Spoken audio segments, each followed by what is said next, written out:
Halo teman-teman, ketemu lagi dengan Mei dalam Aku dan Dunia.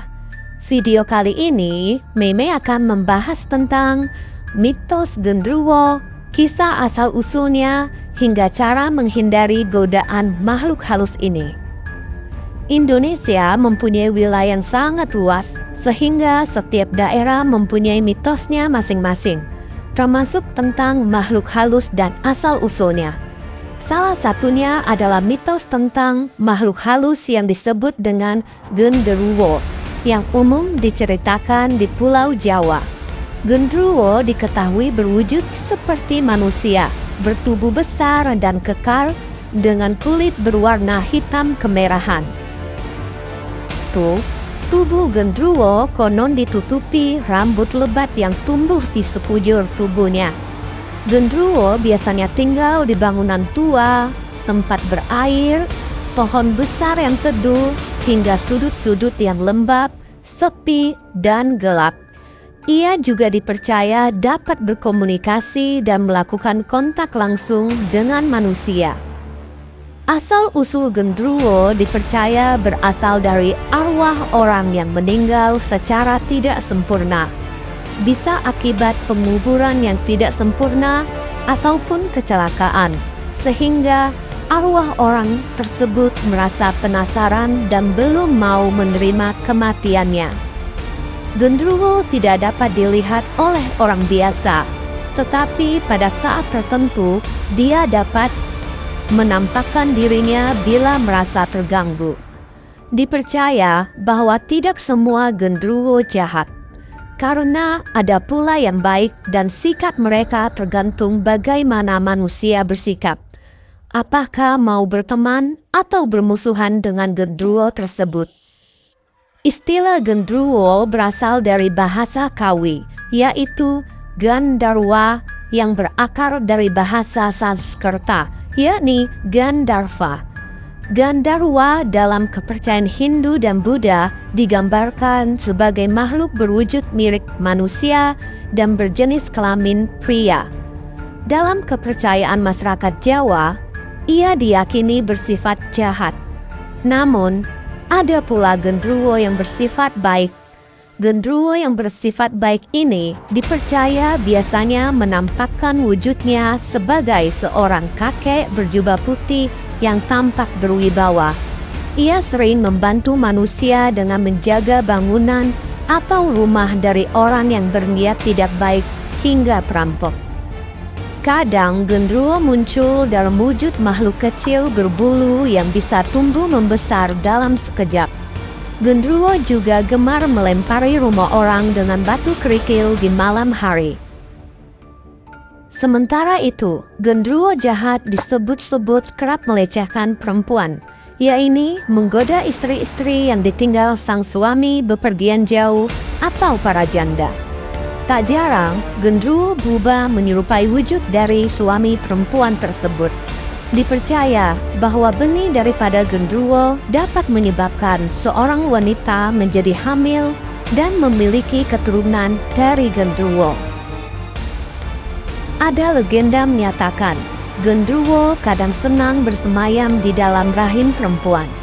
Perempuan yang rahimnya disemayami oleh genderuwo akan memiliki gairah seks yang tinggi dan tak mampu menahan gairahnya. Apabila pasangan si perempuan tak mampu mengimbangi gairahnya, maka si perempuan takkan segan mencari pasangan lain. Hal ini terjadi karena gairah si wanita dikendalikan oleh genderuwo. Genderuwo umumnya diceritakan bisa menyukai sampai jatuh cinta pada manusia, khususnya yang berjenis kelamin perempuan. Oleh karena itu, berikut 4 cara agar terhindar dari godaan makhluk halus yang bernama genderuwo. 1. Mendekatkan diri kepada Tuhan. Orang yang mudah terpengaruh godaan genderuwo umumnya memiliki benteng agama yang kurang kuat. Mendekatkan diri kepada Tuhan menjadi salah satu cara untuk menghindarinya. Misalnya dengan rajin berzikir bagi umat Islam. Disarankan berzikir setiap pagi dan malam agar tubuh terlindung dari godaan jin termasuk genderuwo. 2. Rutin membaca ayat kursi selain berzikir bagi umat muslim. Anda juga bisa rutin membaca ayat kursi sebelum tidur. Pasalnya, ayat kursi mempunyai beberapa keutamaan. Di antaranya dapat menjaga dari godaan setan dan jin saat Anda terlelap. 3. Jangan tidur dalam kondisi tidak berbusana. Menutup aurat saat sedang tidur bertujuan untuk menghindari godaan jin dan setan karena mereka sangat suka melihatnya. 4. Menghindari perbuatan dosa.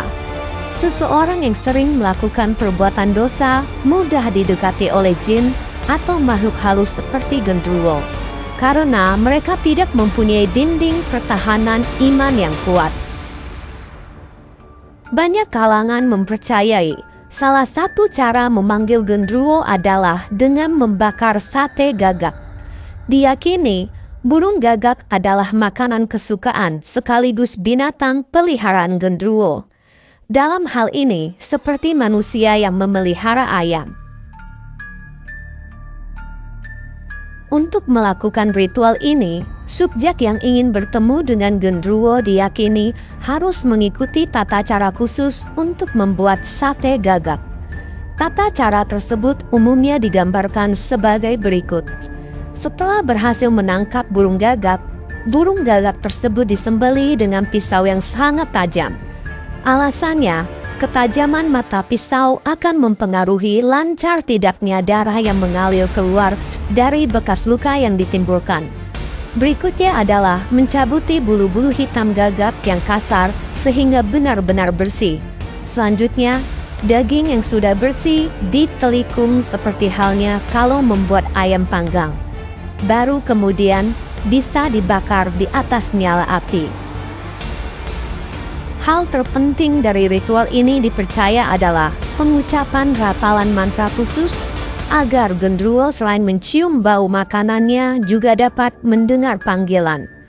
Mantra pemanggil genderuwo diyakini hanya dimiliki segelintir orang saja dan tidak sembarangan diberitahukan. Sifat kerahasiaan ini telah banyak digunakan untuk penipuan demi mendapat keuntungan. Tempat yang diyakini paling tepat untuk melakukan ritual pemanggilan ini adalah tempat yang terbuka, agar bau burung gagak yang dibakar menyebar ke segala arah, dibawa oleh angin dan bisa mengundang genderuwo mendatangi tempat tersebut. Nah teman-teman, demikianlah kisah tentang makhluk halus yang disebut genderuwo. Semoga video kali ini memberikan pengetahuan mengenai asal-usul dan cara menghindari genderuwo. Untuk keamanan kita, sebaiknya kita lebih mendekatkan diri kepada Tuhan, terutama untuk kaum wanita. Demikianlah video kali ini. Jangan lupa like dan subscribe channel ini. Terima kasih dan sampai jumpa di video selanjutnya.